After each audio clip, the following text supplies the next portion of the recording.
saya Marhamah dari Pendidikan Agama Islam NIM 230101010550. Izinkan saya di sini mempresentasikan proposal skripsi yang berjudul Strategi Mengajar Al-Quran bagi Siswa Berkebutuhan Khusus Studi Kasus di SLBN 2 Banjarmasin. Next. Ya, langsung kita ke latar belakang, yaitu pendidikan sebagai hak dasar merupakan setiap warga negara tanpa terkecuali, sebagaimana diamanatkan dalam UUD 1945 pasal 31 nomor 20 tahun 2003 tentang sistem pendidikan nasional. Undang-undang ini menegaskan bahwa setiap individu, termasuk anak berkebutuhan khusus atau ABK, berhak memperoleh pendidikan yang layak, bermartabat dan sesuai dengan berkat serta kemampuannya. Adapun dalam firman Allah yang berbunyi Bismillahirrahmanirrahim, walaqad qarabna bani Adam wa hamalnahum fil barri wal bahri wa razaqnahum min thayyibati wa faddalnahum ala katsirin mimman khalaqna tafdila. Yang artinya ada sesungguhnya telah kami muliakan anak-anak Adam. Kan jelas coy. Jadi kan jelas terjemahnya langsung. Ayat ini menegaskan bahwa setiap manusia tanpa memandang kondisi fisik maupun mental memiliki derajat kemuliaan di sisi Allah Subhanahu wa taala. Oleh karena itu, pendidikan Al-Quran sebagai fondasi spiritual wajib dapat diakses oleh seluruh kalangan, termasuk siswa berkebutuhan khusus. Pemerintah Indonesia telah merencanakan pendidikan inklusif melalui Pentiknas nomor 70 tahun 2009 yang mewajibkan satu pendidikan untuk menerima dan melayani peserta didik berkebutuhan khusus tanpa diskriminasi, termasuk pembelajaran pendidikan agama Islam. Next.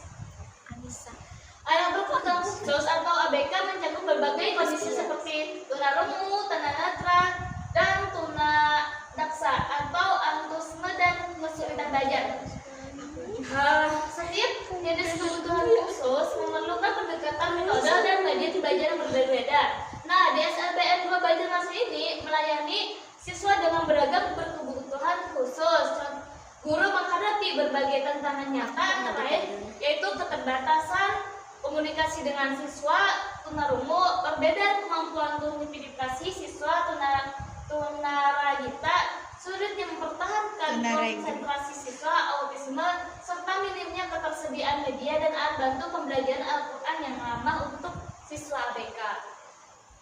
Kemudian dari kondisi tersebut, peneliti tertarik untuk mengkaji secara mendalam strategi mengajar Al-Quran bagi siswa berkebutuhan khusus di studi kasus di SLBN 2 Banjarmasin untuk mengajarkan Al-Quran kepada siswa berkebutuhan khusus tentang tantangan tersebut, antara lain meliputi kesulitan siswa dalam memahami huruf-huruf hijaiyah, keterbatasan kemampuan mendengar dan berbicara bagi siswa tunarungu, serta keterbatasan konsentrasi bagi siswa dengan gangguan spektrum autisme. Next. Adapun definisi operasionalnya ada terbagi menjadi 3, yaitu yang pertama strategi mengajar, kumpulan rencana, metode dan teknik dirancang guru untuk menyampaikan materi Al-Quran kepada siswa ABK secara efektif dan efisien, mencakup pemilihan pendekatan metode media pembelajaran, mengatur lingkungan belajar dan sistem penilaian disesuaikan dengan kebutuhan siswa. Ya, adapun yang kedua yaitu Al-Quran, kalam Allah yang diturunkan kepada malaikat Jibril, kemudian disampaikan kepada Nabi Muhammad SAW untuk menjadi pedoman hidup umat Islam. Dalam konteks penelitian ini, pengajar Al-Quran mencakup mengenali huruf hijaiyah, kemampuan mengeja, membaca dengan tartil, serta pemahaman makna sederhana dari ayat terpilih. Kemudian yang ketiga, siswa berkebutuhan khusus itu ABK, peserta didik yang mengalami kondisi berbeda secara fisik, mental, sosial, dan emosional, sehingga memerlukan layanan pendidikan yang disesuaikan. Dan penelitian ini ABK yang dimaksud adalah siswa yang terdaftar di SLBN 2 Banjarmasin, mencakup tunanetra, tunarungu, tunaragita, tunadaksa, dan autisme. Next. Adapun fokus dan tujuan penelitian. Fokus penelitian terbagi menjadi dua. Yang pertama, strategi mengajar, yaitu mendeskripsikan atau menganalisis secara mendalam strategi mengajar Al-Quran yang diterapkan kepada guru meliputi pendekatan, metode, media, dan evaluasi. Dan kemudian yang kedua, implementasi dan hambatan. Adapun hambatannya, makanya proses ini implementasi strategi tersebut dalam kegiatan pembelajaran sehari-hari, termasuk faktor pendukung hambatan yang dihadapi guru serta upaya konkret dalam mengatasinya. Dan adapun tujuan dari penelitian ini yaitu yang pertama mendeskripsikan strategi dan menganalisis strategi mengajar Al-Quran yang diterapkan oleh guru PAI atau guru GPK.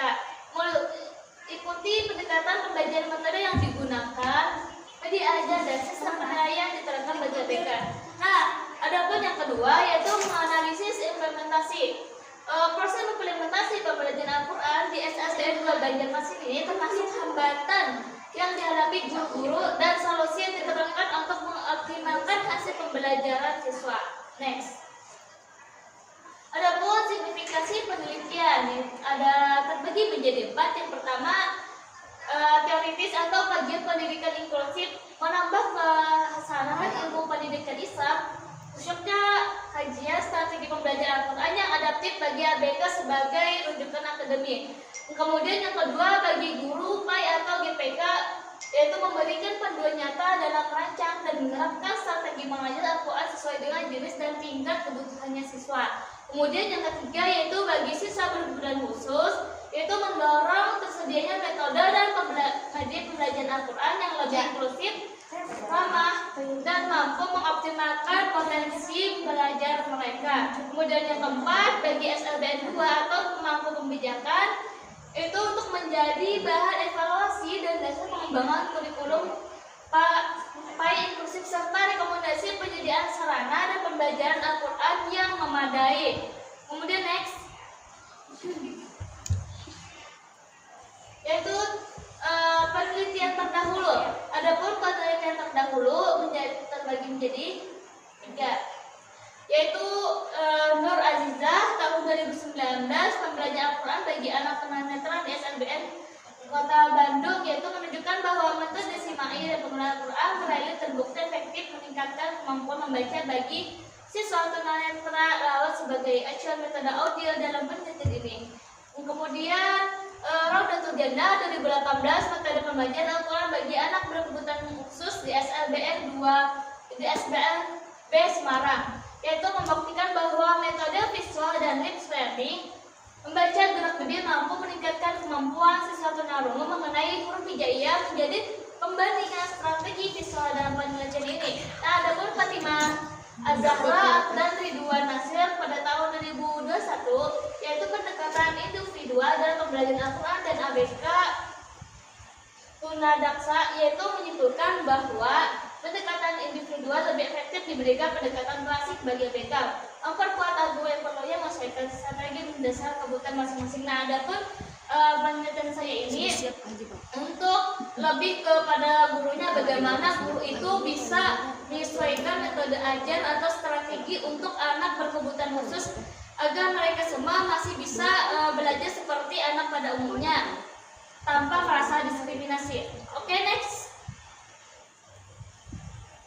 Adapun kajian teori yaitu terbagi menjadi 3. Yang pertama, strategi mengajar dalam pendidikan Islam. Nah, strategi mengajar adalah keseluruhan rencana dalam rangka yang disiapkan guru untuk mencapai tujuan pembelajaran.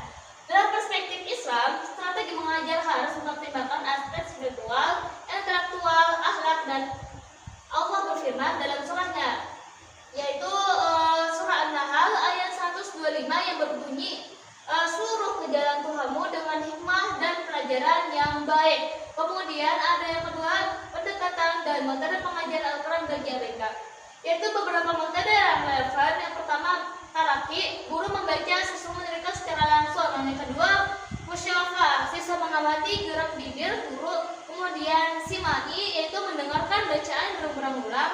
Kemudian visual atau kartu huruf hijaiyah yang berwarna. Kemudian gerak dan lagu untuk menyisipkan ritme dan gerak. Jadi pendekatan yang penelitian lakukan yaitu yang pertama dengan menggunakan penelitian jenis penelitian lapangan, yaitu set yang dengan pendekatan kualitatif, deskriptif, kemudian objek dan subjeknya objek yaitu kepada guru PAI dan kepala sekolah SLB 2 Banjarmasin. Kemudian untuk objeknya yaitu strategi, metode, media, dan proses implementasi pembelajaran Al-Quran. Nah, kemudian ada pun data dan sumber data, yaitu data pokok yang diambil yaitu strategi, proses, dan faktor menghambat data penunjang. Kemudian untuk data penunjangnya profil sekolah, RPP, dan catatan perkembangan dan jadwal siswa. Kemudian ada pun teknik pengumpulan data, yaitu yang pertama observasi, partisipasi, pengamatan langsung proses pembelajaran, dan yang kedua wawancara, dan yang ketiga ada dokumentasi. Next. Ada pun teknik pengolahan dan analisis data. Yang pertama teknik pengolahan data yaitu editing, transkripsi, dan klasifikasi serta verifikasi dan kesimpulan. Ada pun teknik analisis data yaitu reduksi data, penyajian data, penarik kesimpulan, triangulasi sumber, dan triangulasi teknik. Next. Oke, mungkin sampai di sini presentasi proposal saya pada siang hari ini. Kurang dan kilapnya mohon maaf. Wassalamualaikum warahmatullahi wabarakatuh.